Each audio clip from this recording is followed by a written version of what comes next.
Afternoon all, hope you're well. Well, we just stuck 8 sections of the stringers in place. I don't know if you can see, look around the outside, I just painted it with resin, so then that will dry to the foam and then I can go around it with a choppies paste. I haven't done it on the inside because that's where the pen lines are, and if I run acetone around it, that's to take all the pen lines off. So what I'll do is I've already been around it with resin, and now once that go off, I'll go around it with the choppy paste all around the inside, or the outside should I say, and let that cure. So then I can go round on the inside with the acetone, that'll take the pen off, but it doesn't matter because it'll all be stuck in place within. But we're slowly getting there. Bit of time consuming waiting for bits like that to dry. But that's the joys of fiberglass, isn't it? Well, if you look at it now, they've got choppy paste around every sharp edge, so now all the edges are rounded.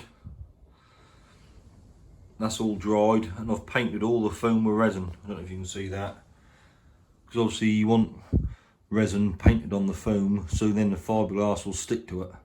If you try and lay fiberglass on foam, that don't really stick, so you give it a coat of resin first. But them 8 sections are all ready to glass now. Well, all I have to do is, that's been dried for a few days, so quick rub over a bit of sandpaper on the ribs, then quick wipe over acetone, give it 10 minutes, and then ready to go. So it isn't far off laying up really. Then you want a quick wipe over the sandpaper, don't need much, that's only a few days old, but it's best just to give it a bit of key on the surface. But the acetone will make it sticky because it's so fresh. But we're finally getting there. Very time consuming. Well, instead of cutting glass, my old chap has had to go rescue a couple of jet skis on the beach. They got stuck in the sand, was no surprise. 4x4s and that thick 4x4 vehicles isn't no good in this soft sand. You need a tractor. So I thought I'd just put another 4 in.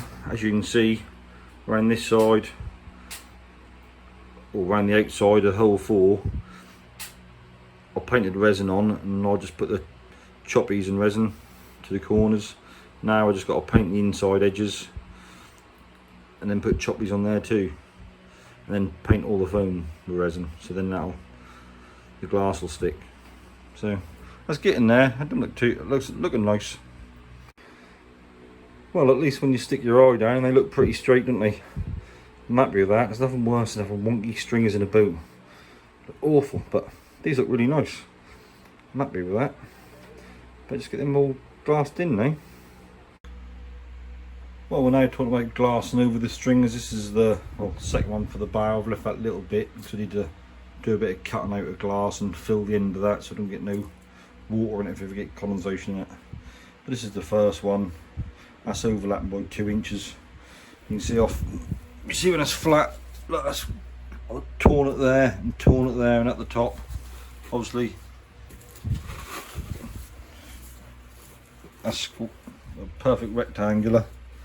So just torn it near the top of the stringer, and then in the corners so you can fold it down. It's obviously rectangular. So it go on the top, fold down. I'll torn it so it's level with the rib, and then it go on the floor like there as well. Torn with the level of the rib, tuck it down, that go up a bit.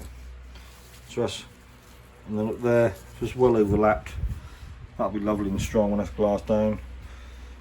Also got to put several layers on. That should be nice and strong. The problem, that's 1 out of 22. And each one of them has got several layers of glass on, so there's a lot more glass need to go in there. Well, I just finished laying that one up with several layers of 450 gram mat. It's just a little bit wet. There might be the odd drip at the bottom there, but that's life. It's just wet everywhere, but all them corners have gone lovely. See, there's a little tiny bit of resin pulled on there, but that can't be helped. I'm happy with that. And then you look at the other side. Tiny bit of pulled on, but that's gone in lovely. You think for every layer you're putting on that side, obviously you want that bit come round and that bit come up, you're putting 2 layers on there, so you put 5 layers over the top has 10 layers in that corner, but that went alright. Now you just got to prep and do the one next to it. Oh, I hear a tractor coming. The old chap has finally rescued the jet skis on the beach who were stuck in the sand. Can't beat a tractor for rescuing people. We don't have four-wheel drive, big four-wheel drive tractors. If you can put up and down our soft old beach using a 4x4 car, there ain't gonna happen. Well, before I went home, I thought I'd do the other one, so now I'm glassing 2 of them. Oh, you see that ink has run a bit again, but they still look alright. They're glassing lovely and tidy and neat in the corners. Right, there's a few bits of fluff off the glass matting in the middle, but that's right. When you're moving the bit of mat on that one, a couple of bits fell off into the middle and stick, but I'll get a sand and sandpaper tomorrow and just rub all them off.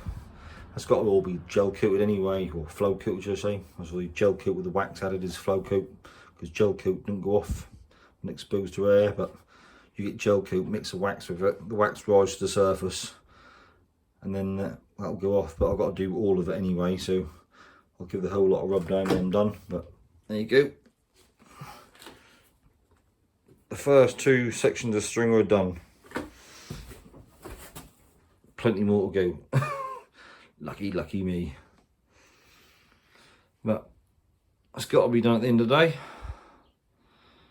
Hopefully this book will last for a long while now. I'll certainly see the old chap out, as he say.